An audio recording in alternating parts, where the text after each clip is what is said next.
السلام عليكم، انا انس خالد، والنهارده الحلقه بعنوان افضل 10 افلام في تاريخ احمد عز. طبعا انتوا عارفين اني ما بحبش المقدمات، ونروح للمركز العاشر.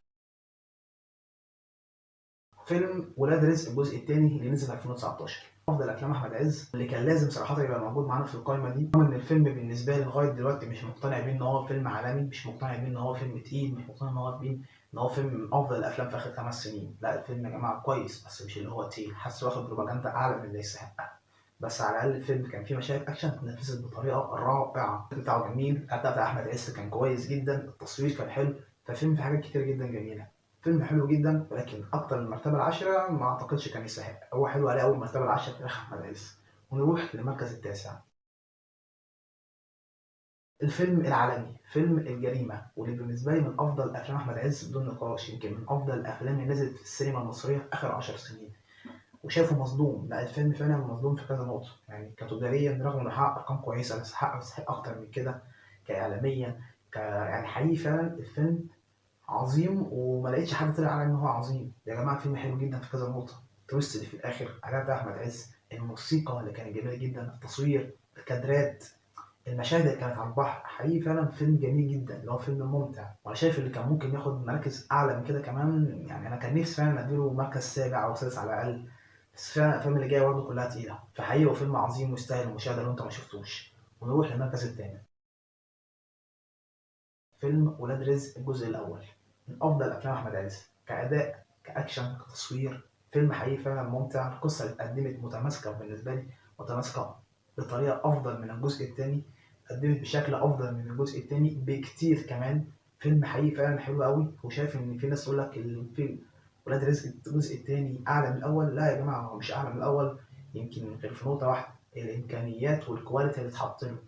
اتقدم بطريقه حلوه، اتصرف عليه فعلا اكتر من الجزء الاول. كمشاهد اكشن، كمشاهد عربيات، كانت رائعه في ولاد رزق الجزء الثاني. لكن اي حاجه تانية، ولاد رزق الجزء الاول اعلى.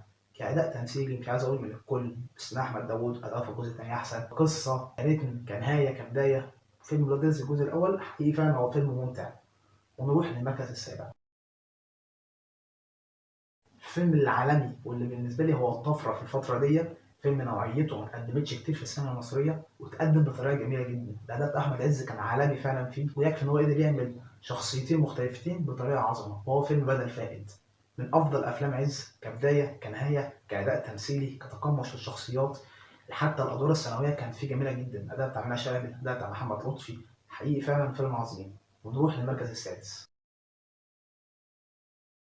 افضل فيلم حربي في اخر 10 سنين، ان لم يكن في اخر 30 40 سنه. فيلم حقيقي فعلا اتصرف عليه بشكل حلو جدا، وتقدم بشكل جميل. وهو فيلم الممر. الاداء بتاع احمد عز كان جميل جدا في الفيلم دوت. المشاهد الحربيه كانت جميله، التصوير، الاخراج بتاع الفيلم. شريف عرفة يا جماعه، يا جماعه شريف عرفة لا يعلى عليه في الاخراج. حقيقي من افضل الافلام السينما المصريه عامه. وانا لو عملت قائمه لافضل افلام، بس مش هتبقى افضل 10 طبعا، يعني لو عملت قائمه لافضل مثلا 50، افضل 100، الفيلم ده هيبقى من ضمنهم بدون نقاش. فيلم عظيم جدا، من افضل افلام عز. ونروح المركز الخامس. فيلم المصلحه، اخر فيلم عظيم عمله احمد عز. احمد عز عمل افلام بعد المصلحه، افلام كتير جدا كويسه. بس ليفل المصلحه من 2012 لغايه دلوقتي انا ما شفتش فيلم في الليفل ده لاحمد عز. مش عايز اقول لك انا ما شفتش فيلم في الليفل ده كسينما مصريه غير كام فيلم، اللي هو في كام فيلم افضل منه وخلاص. فيلم عظيم جدا، من افضل الافلام اللي نزلت في اخر 20 سنه. اداء التمثيل بتاع احمد عز جبار فعلا في الفيلم ده. لو هنعمل ترتيب لاعلى اداء احمد عز، اعتقد المصلحه ممكن، اعتقد دوره في المصلحه ممكن يكون من اول ثلاثه ان ما كانش الاول. حقيقي فعلا الاداء التمثيلي يكفي في الفيلم ده لوحده. الموسيقى كانت عالمية. حقيقي فعلا فيلم عالمي، يستحق يكون في المرتبة الخامسة على الجدارة. ونروح للمركز الرابع. هو فيلم مسجون ترانزيت، من أفضل أفلام عز كقصة، كأداء تمثيلي. أنت منتظر إيه كأداء تمثيلي من فيلم فيه أحمد عز ونور الشريف وصلاح عبد الله؟ حقيقي فعلا الأداء التمثيلية في الفيلم ده كانت 10 على 10 من الجميع. الريتم كان جميل جدا، التويست اللي كان في الآخر. فيلم فعلا أندريت جدا، ما تقدمش نوعيته من ساعتها. مفيش فيلم قدم نفس النوعية دي أو نفس الفكرة دي حتى. حقيقي فيلم عظيم ويستحق المرتبة دي، ويمكن يستحق أعلى من كده كمان. ونروح للمركز الثالث. فيلم كيرة والجن، روعة مروان حامد 2022. من افضل اداءات احمد عز في تاريخه. الاداء التمثيلي صراحه في الفيلم ده عمل اللي عليه بزياده كمان. اخراج، تصوير، الاكشن اللي اتقدم، طريقه التنفيذ، حقيقي فعلا فيلم عالمي ويستحق المرتبه دي في تاريخ احمد عز. افضل افلامه، واللي ما شفتوش انت فعلا فايتك كتير جدا. ونروح للمركز الثاني.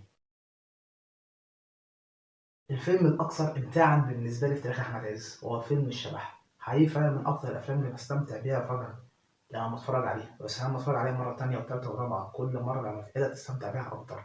فيلم الشبح هي من أفضل فترات أحمد عز، واللي قدم فيها أفلام كتيرة جدا عظيمة، بس بالنسبة لي أعظمهم هو فيلم الشبح. اتقدم بطريقة جميلة جدا، الفلاش باك اتعمل بشكل حلو، الأداء التمثيلي كان جميل، الموسيقى، الأغنية اللي اتحطت في الفيلم، النهاية، البداية، الريتم. فيلم فعلا عالمي، من أفضل أفلام عز بدون نقاش. نروح للمركز الأول. فيلم ملاك اسكندرية. فيلم ملاك اسكندرية يمكن مش أفضل فيلم لأحمد عز بس، فيلم ملاك اسكندرية يمكن أفضل فيلم في السينما المصرية في آخر 15 سنة. فيلم ملاك اسكندرية يمكن أفضل فيلم في النوعية دي أنا شفته أصلا كعمل مصري. أنت متخيل الفكرة؟ اللي هو فعلا النقطة دي أو الفكرة دي أو التقديم دوت بتاع الفيلم دوت أنا ما شفتوش في فيلم تاني بنفس الليفل ده من الجمال. فيلم عظيم جدا صراحة. أداء عز كان حلو جدا في دور المحامي، الريتم بتاعه كان جميل، الإخراج كان حلو جدًا من البداية، من أول بداية، مش من أول دقيقة، من أول ثانية في الفيلم لحد آخر ثانية في الفيلم أنت منبهر. أنت متخيل من أول ثانية أنت مش عارف لحد آخر ثانية في الفيلم، لحد قبل آخر كام ثانية في الفيلم أنت لسه برضه مش عارف إجابة سؤال معين، وفي الآخر قالها لك بطريقة يا نهار أبيض. وهيجي عليك بعض الأحيان في الفيلم اللي لم يكن طول الفيلم أنت مقتنع إن أنت خلاص لقيت الإجابة، وفي الآخر تلاقيها إن أنت ما لقيتش أي حاجة أصلًا. حقيقي فعلًا فيلم عظيم، مش عايز أتكلم فيه بتعمق أكتر عشان خاطر ما أحرقش الناس اللي ما شافوش، لأن أكيد مش كل الناس شافوه، بس فعلًا من أفضل أفلام السينما المصرية بدون نقاش. ولو عملت حلقة عن أفضل 10 أفلام مصرية شفتها في حياتي، في الغالب الفيلم ده هيكون موجود فيهم. يستحق إن هو يكون أفضل فيلم في تاريخ أحمد عز بدون نقاش صراحةً. وبس كده، لو عجبك الحلقة ما تنساش اللايك والاشتراك، وسلام.